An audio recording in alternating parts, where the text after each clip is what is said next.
wondered what can still go wrong even if you have everything prepared for a business acquisition? You're about to get insights on that from an expert. He's got experience in making successful deals, and he's about to shed light on the crucial factors that can cause a business to fail post-acquisition. Let's get into it. Welcome to the podcast that's dedicated to helping business owners prepare for exit so that you can maximize value and exit on your terms. This is the Exit Insights podcast presented by Succession Plus. I'm Daryl Bates-Brownsword, and today I've got Scott Ritzheimer to talk to. Scott is a scale architect. He has done this a gazillion times and has a ton of experience and is now helping everyone else, or many others, to scale their business and learn from his mistakes. Hey, thanks for joining me today, Scott. Daryl, excited to be here. Excited for this conversation. Good stuff. So, Scott, what I think would be really helpful is if you just give us a couple of sentences on who you are and what you do, and we'll just use that to set the scene for listeners to understand your background and what puts you in a good position to help others scale their businesses. Yeah, as you mentioned, I've been doing this a gazillion times. Anyone watching on video would be like, how's that physically possible? I'll let you know when I figure it out. But I've had the opportunity to help about 20,000 different visionaries to launch, scale, and many of them ultimately go through succession. And I say it that way because some of them are businesses, some of them are nonprofits. Being able to see both sides of that, how they're the same, how they're different, has been fascinating. And I would say, you see something happen that many times, you see some patterns, right? You start to pick up on what works, what doesn't. But that all kind of is like, okay, that's great whenever you find yourself in that same position. And so a lot of what I do now for clients is taking what I saw over all those patterns, taking the experiences I had trying to apply those patterns in my own life, and just really working out the details of it. And now what I help folks do, particularly founders, I love working with founders, and that entrepreneurial spark, right? And for many of them later in their entrepreneurial journey, they may not really even feel like entrepreneurs anymore. Those days of having launched their business, of starting it up, are so far in the past. And what folks find out, and anyone listening to this knows this, that organizations get bigger, they don't really get better, right? There's just this sense of, we think when we get to our first million or our first 5 million or our first 100 million, that on the other side of that, it's awesome. Yeah, and to an extent, yes, it is true. And that success is wonderful. But the reality of it is the other side of 100 million looks a lot like this side of 100 million. Just it's bigger problems, bigger wins. And so a lot of what I do is help founders to overcome those bigger challenges that come with scale, to build scalable organizations that are a joy for them to lead. And in the context of this conversation, make succession highly successful. And for founders, give them that exit that not only checks the kind of financial box, but also checks the legacy box that so many are in it for. Yeah. So Scott, there's just so much. I started writing down a whole stack of notes there because you moved at such a pace, which means that you're a high energy guy and you're a classic entrepreneur who makes stuff happen and breathes energy, which is fantastic. So I think one of the really interesting things that you said there was, as entrepreneurs, I think, they're classically optimistic and always forward-looking people. And they've got a vision and they're forward-looking and they go, if I can just get here, then everything will be okay. And then I'll be able to do this. And if I can just do this and if I can just achieve that. And when they get there, they've totally forgotten about it, and they're already looking at the next thing that they're moving forwards towards. And they never stop and smell the roses or smell the coffee or sip a pina colada on the beach, because they're always exhausting everyone around them with their energy. Telling everyone when they're hearing the information of, well, it can't be done that way. No one can do that. Well, they're just busy saying, well, get out of the way because I'm making it happen. So you've seen and helped, but 20,000, you've helped. How does a young guy like you help 20,000 business owners achieve great results at such an early stage? And you got to chalk it up to some extent to dumb luck, right? Like it's easy to come on, like pretend I've got it all figured out. But the reality of it is, like, a lot of it was just, I accidentally ended up in the right place at the right time. The other part of it was, we were just part of this really dynamic community. Being able to work on both the for-profit and nonprofit side of that was a big part of it, right? Yeah. And again, seeing the similarities, seeing the differences, standing in the gap between those two was a big challenge. But we just found ourselves, in that very entrepreneurial community, helping them create order from chaos. A lot of times we call ourselves the second call. Somebody be like, I'm going to start a business, and they'd call their wife, or she'd call her husband and say, I'm going to start a business, and they would say, how are you going to do that? And like, I have no idea. So they call us, how do I start a business? And so it was, there's lots of things that contributed to that. Had an unbelievable team that I got to work with that really made all that possible. And then we just found ourselves at the right place at the right time in a number of different ways. But again, the number is what the number is. I think the patterns are what are really important that come out of that, and what I really appreciate to this day. And that was, like, we didn't rehearse this on us, but that was my next question. I was going to ask about, you mentioned patterns, and I think there's something, and I heard something recently, and I'm kicking myself because I can't remember specifically what it was, but it was about something about entrepreneurs see patterns, and fast thinkers, big picture thinkers, tend to see the world in patterns. Is that your experience also? That whereas I guess the rest of the world are just seeing the next task that needs to be done and just get the job done, whereas these entrepreneurs and big picture thinkers, for some reason, see through the details and just see the big picture and patterns. So, I would say that's a patterns. subtype. Yeah, I would say that's a subtype of entrepreneur. In my experience, that's not true of all of them. I would say what's true of all of them is they see opportunity, right?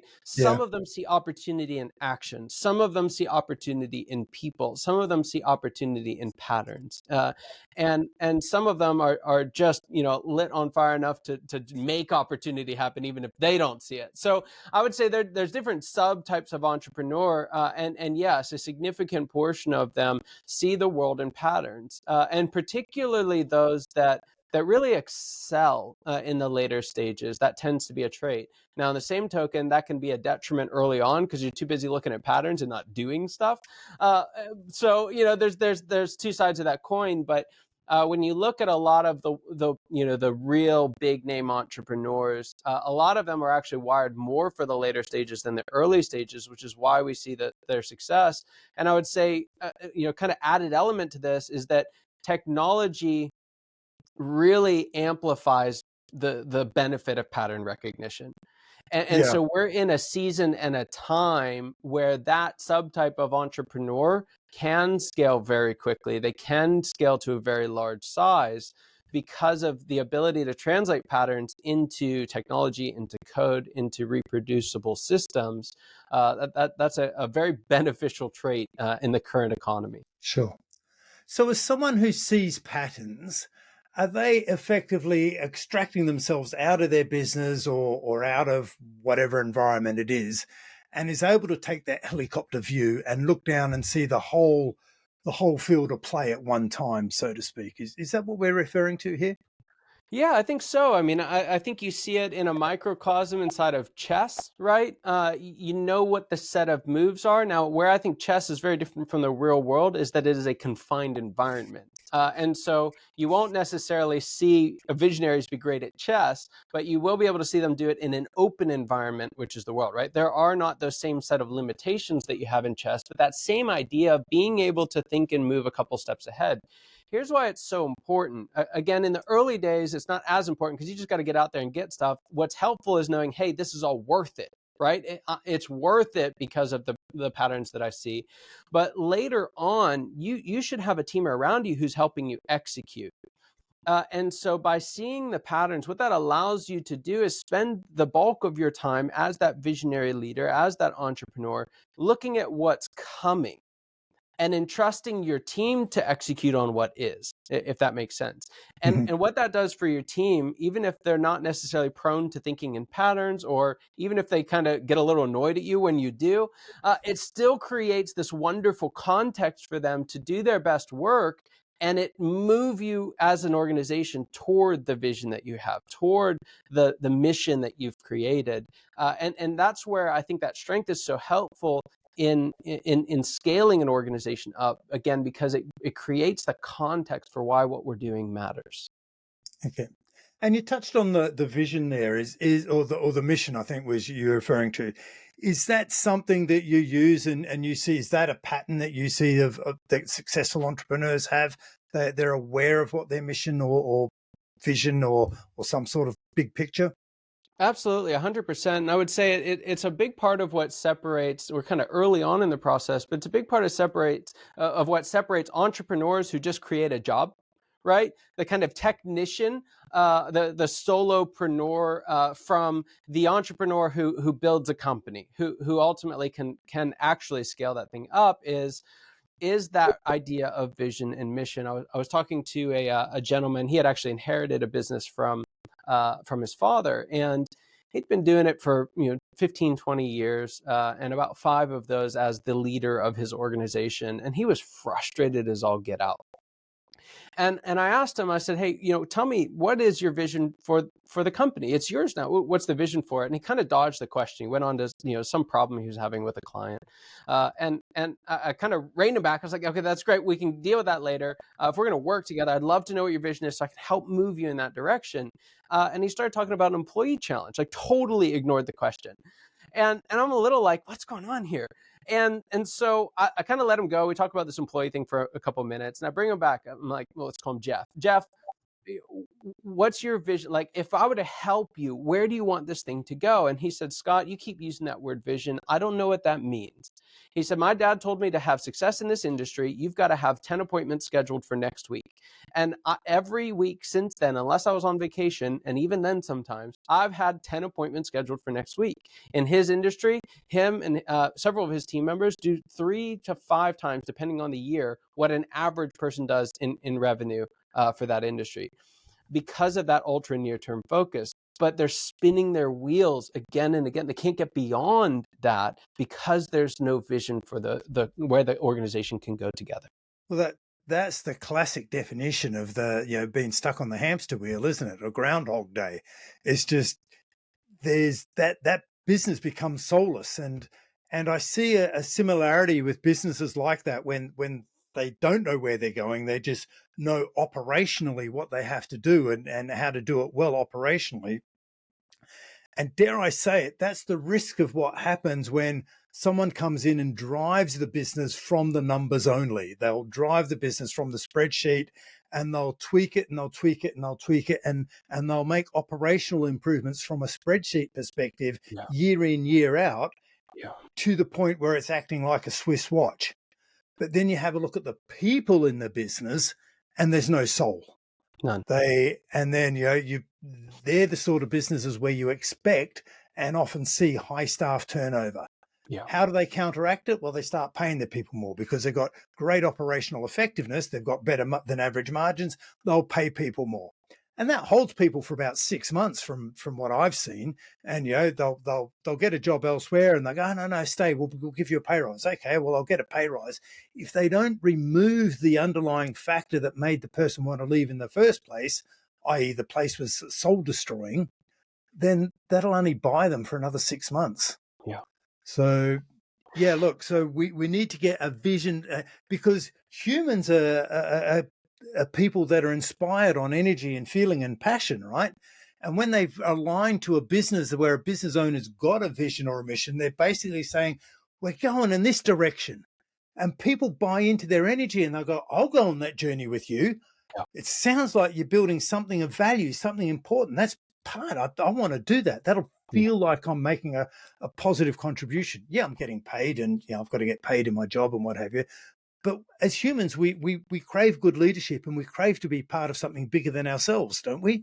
100%, 100%. And folks listening to this, they're thinking about exit planning. So what in the world does this have to do with exit planning? Because entrepreneurs are like, that's not my business, right? Like that's not how, like we've got ideas and mission and vision for days.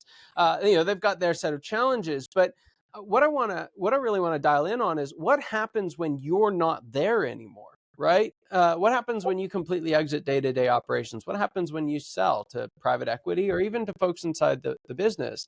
What they're going to do is whoever takes over after you is most likely going to be or install what we call an operator, right? Or someone who is good at running by the numbers. Why? Because your leadership style as a visionary is messy.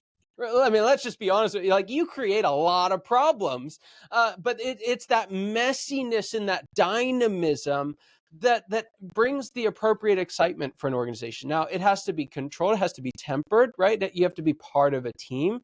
But what happens is when you pull that out, it looks like this great, everything gets better in a certain way. It's like you don't have that messiness anymore. You kind of get the toddler out of the house, and it's like all of a sudden it's clean, but it's a little boring too, right? And so what happens is when you exit, if you don't really think through this, if you don't plan for it, what happens is your organization starts dying from the day that you've left. Yeah. Right. And your legacy goes with it. Now, folks will do it and they'll look and be like, no, it's actually gotten better, right? And so for the first couple of years, it will look like it got better because we got all that messiness out. We're running by the numbers. To your point, it's more efficient, it's more effective. You might hit peak profitability, or your successor might hit peak profitability. But what's going to happen is this long, slow slide into irrelevance, right? This irreversible decay. I was a picture of this for folks. I was taking my dog for a walk. We've got these beautiful woods back behind our house. And here in Atlanta, every once in a while, we'll get these like really crazy windstorms where, a typical day we'll have like, a couple miles per hour wind, a couple meters per second, whatever you want to call it. But then these like strong gusts will come through. And so we had this happen overnight. It was super loud, it was crazy. And I take my dog for a walk the next day.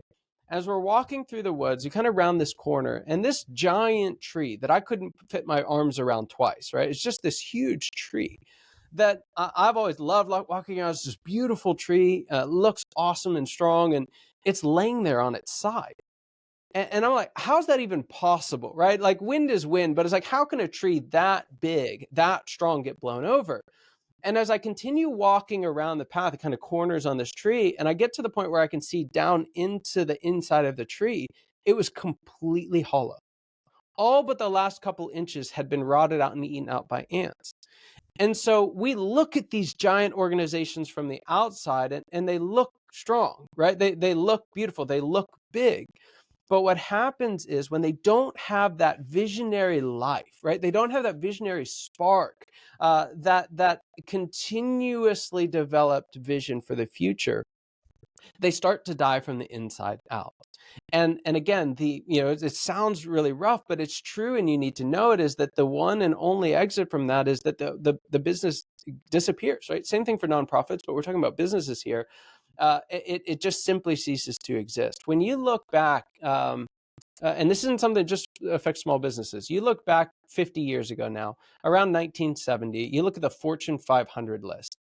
You compare that to the list today. Do you know how many companies are still on the list? I'd be less than a handful. Yeah, it's about 10%, and it's a little less now than it was when I first did the study. That means 450 of them aren't on the list anymore, right? The 500 biggest companies just a generation ago, all but a handful of them are gone. And for this same reason, they at some point they lost their vision, they pursued the numbers, and the data said that they were right to do it, and they didn't realize that that was wrong until it was too late. Okay. So, and we're talking about a solid, reliable core that holds it together, like a foundation or a soul, a heart and soul. We often talk about the founders of an organization being like the sun. They're the energy source for the solar system that is their business. So, Scott, what are some of the patterns you see? We need a vision. We need that energy source that, I think what you may have even been alluding to was a source of drama in business, which, just keeps it interesting, shall we say. But a lot of business owners, when they start to think about exit, they'll go, well, things can't happen without me. How do they start that exit journey if they're thinking from some point in time, I want to start thinking about exit. I'm not going to be in this business forever. Some of them think they will be in it forever, but for the ones who are thinking about it, how do they start that journey? Because I think you touched on it being a journey, and what is it? Journey. What is that journey that they need to start planning for? Yeah.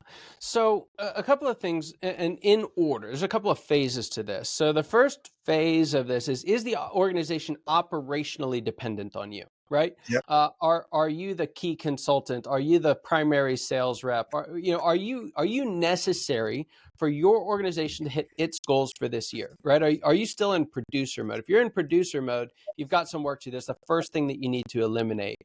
Yep. And so getting out of producer mode is the first one. The second one is, and this is a little harder. Are you the magic 8 ball of the organization? Right. Anytime something goes up, and I see this, especially the early stages of working with a business, we'll be sitting there. There'll be a leadership team, and again, from the outside, it'll look great. And then I'll say, we'll get to some big decision that has to be made, and everyone goes like this.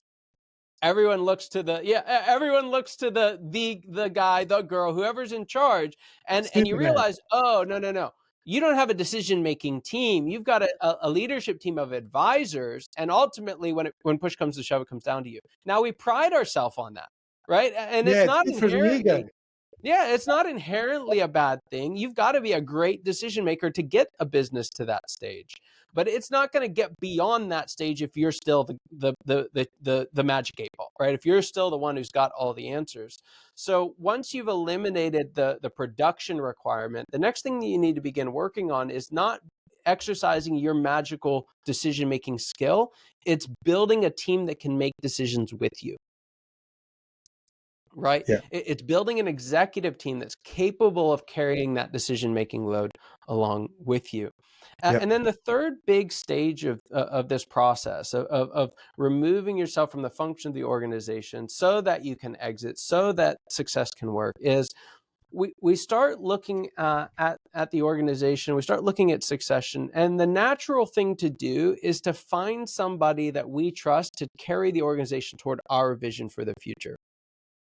Right? That's a natural thing for an entrepreneur to do. The problem with that is your vision just becomes a static point in time. If you find someone who wants to, curate and caretake your vision for the rest of the organization's history, every year it's going to get more and more stale. Every year it's going to look more and more like a museum of the vision to the past. Let's make this practical. So right around the time that IBM is transitioning from Watson Senior to Watson Junior, Watson Senior had this vision for these computing machines, right? The kind of imitation game, magic, massive like mechanical machines that performed calculations. And had just tremendous success, right? I think they had 80% of the Fortune 100 as clients, something like it was just crazy, right? If you had one of these, chances are it came from IBM. That's what they were known for. And again, right around the time that we're transitioning from one generation to the next, right around the time they're looking at succession, this new technology starts to emerge, right? Early versions of what we now call computers. Yeah. And Watson Jr. has to make a really big decision, right? And let's just be honest. Am I going to continue to develop Dad's company, right? That was a computing machine company. Am I going to continue to promote Dad's vision for becoming the best computing machine company in the world? Or am I going to embrace this new technology that I can see this is where it's going, right? And essentially, long story short, Watson Jr. says, business, computing machines were of the past. They're great, but this is where it's going. We're going into computers. We're going all in. It almost wrecked the company, right? We know the acronym IBM today because of it, but when you look at the practical requirements of this, they didn't know how to build computers. They didn't know how to write software. They didn't know how to sell computers or sell software. Their clients didn't know how to use computers. They had to reinvent virtually every aspect of who they were as an organization. And that's why some 40, 50 years later, Jim Collins still writes about them as one of the top companies in the world, right? This is the next existential challenge that they're facing as an organization. But what you can see is the secret to that succession, the reason why IBM is the celebrated organization so many decades later, was that it wasn't just about Watson Sr.'s vision for the future. It was about the freedom for Watson Jr. to build on that vision and create a new vision for the future of the organization. Okay. So new leaders need to bring their vision forward so that they can, I guess, authentically or they're using their energy to drive the forward and keep the business moving. Otherwise, the vision just becomes a destination, and then once you reach the destination, you then revert to hamster mode that we touched on earlier. Yeah, I was talking with a client, and he said, we're working on our values. We want to deepen it. We're trying to develop the next generation who can carry our values forward." And I said, "That's nice. That's great. What you really ought to do is develop a next generation that you trust to create the values for the next set of growth." Okay. So always thinking forward. So does this mean, Scott, that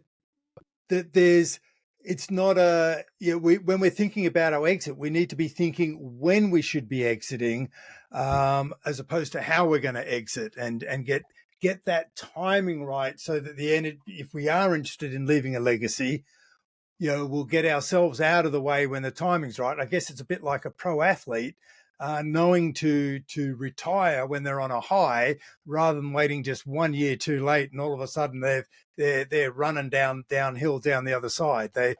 If you retire on a high, is that what we're talking about here? 100%. And I would say the athlete one is a very good illustration of what we're talking about, because they can play another year, right? It's okay. I'm a big fan of Formula One racing. And that year after they're out of their prime, and it just looks like the wheels fall off. And what's happening there is how are they remembered?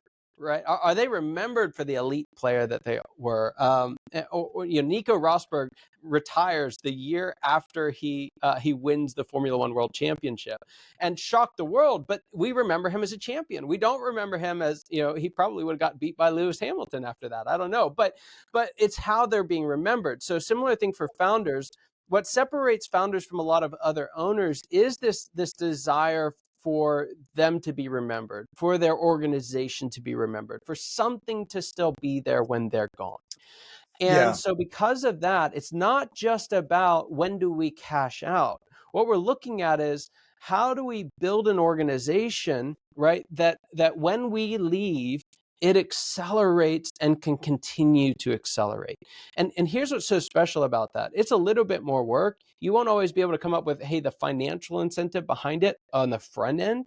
But when you build an organization that has that capacity, that can not only execute well and produce, can not only make great decisions consistently again and again and again, and can not only have a new vision for where you're going as an organization, when you start stacking all those things up, that is a very, very sellable organization. Right? That's a very, very, and this really cool thing happens, because a lot of folks start thinking about exit when they're burnt out, right? They've already started that long, slow slide, and they're feeling, and they're allergic to it. If you do it before that, right? If you do it before you hit that period, your multiples can be through the roof, right? And so what we're looking at, the pattern here is selling when your organization is ready, not when you're bored. It's a really interesting thought process to get the timing right, because we're never going to get the timing right. And if you're looking back, hindsight's always 20/20 vision, but you can't drive the future of the business by looking in the rear vision mirror. It's crazy. And as you were talking, I was trying to think of some of the athletes, and I'm thinking Jordan, amazing athlete. I'm going to say freak, because he was so unique. But didn't he blow it by trying to go and play baseball or something and change sports? And an amazing athlete. But here's another one. I actually tell this story just briefly in the book. I'm a big hockey fan too here in the U.S. And if you don't know hockey, that's fine. You don't need to. But there's a very good player from my favorite team, the Pittsburgh Penguins. His name was Mario Lemieux, and he was able to win 2 Stanley Cups with his team, which is the big championship. Very, very few people have ever done that. But similar, he actually comes back into the sport, kind of waffles a little bit, and ends up owning the team. Now, he has 5 championship rings on his hand today. And so what happened was, when he took over as owner, he was able to win 3 more Stanley Cups as owner. He won more Stanley Cups as the owner without ever getting checked once, right? Without ever having to make a shot, didn't have to do a single lap around the rink, right? He made 3 Stanley Cup wins, 3 rings, 3 celebrations as owner. It was more than he ever did as a player, and he didn't have to sweat a drop to do it. And that's what's so special about the entrepreneur's journey, is that we can do that. We can become owners, and we can actually achieve more as owners with so much less effort than we ever did as producers or as magical decision makers or as even the visionary for our organization. If you got the capability. Okay, great point. Uh, it creates this question of like, how far can I go? Do I really have what it takes? How far can I do it? And I actually, my experience with that is this far less fatalistic than we think. We all think we have this kind of hard ceiling somewhere. We don't know what it is, but eventually we'll hit it. And to a certain extent, that's true. Each organization its primary limitation is the market that it's in. But here's why that conversation I think is just completely wrong, is because when you take entrepreneurs, and you mentioned this early on. It said, like, if you tell them that something can't be done, what are they going to do? They're going to blow right through you and figure out a way to do it. And so what happens is, more often than not, when we hit that kind of existential lid, it's not because we don't have the ability to become the next leader that we need to be. It's because we've reached the lid of how we're showing up as a leader from a past stage. The stage has changed, right? And I actually outline these 7 distinct stages in my book, The Founder's Evolution. But what's happening is, it's not that you can't move forward, it's that you can't move forward by doing what you've been doing. And so when you look at every founder who's progressed through each of these stages, who've gotten from 4 to 5 or 5 to 6 or even 6 to 7, they didn't have the skills to do that beforehand. They learned the skills to do that. Yeah. And so what happens is, you have to recognize that the game has changed. You have to recognize that there's a different skill set. And what I've found the primary limiting factor is, do you want it? Like, how much do you want that next skill set and the success that it brings? And once you articulate that to founders, once they realize, oh, here's how I need to change the way I'm showing up, and here's what the benefits of that are, 9 out of 10 of them will do it. And the 1 out of 10 who don't realize, no, I actually didn't want that, it's more work than I want, I'm happier back here, right? Either way, they're empowered to build a business that they want. Yeah, and gives them clarity. So, Scott, you've mentioned a couple of times, I think, that you've written a book that outlines the whole journey for business owners, and we've touched on a number of things here today. So, is there one key message? Is there one key top tip, if you like, that you really want listeners to take away? They can obviously, we'll put the link to your book in our show notes, so they can go and find the book and get the whole story. But what's the key theme? What's the one tip you'd love listeners to take from our conversation today? That's a great question. And I'm going to harken back to something that you mentioned earlier here. So the first one is, I think when I look at entrepreneurs who are stuck, particularly founders who are stuck, maybe they've had a lot of success and they're just bumping up against what that feels like, that glass ceiling.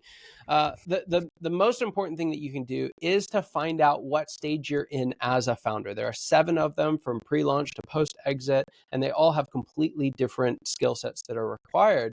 And then you decide, hey, do I want to build that skill set or not? But here's why each of those stages is so important. And again, this goes back to the point that you made early on.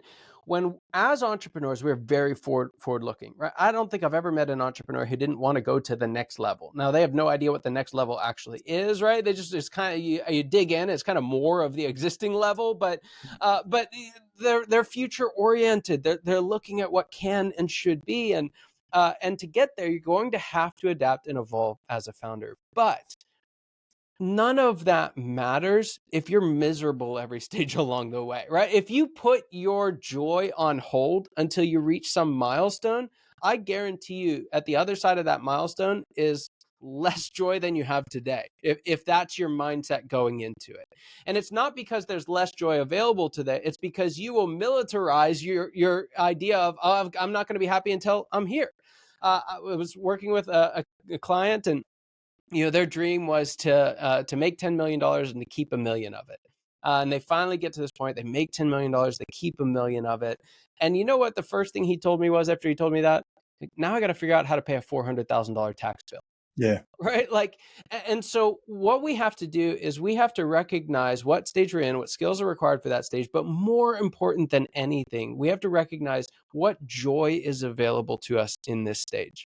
There's something really, really special about every single stage. There's something that when you look at folks who are 3-4 stages down the road where you say you want to be, they look back at where you are and say, man, I missed that.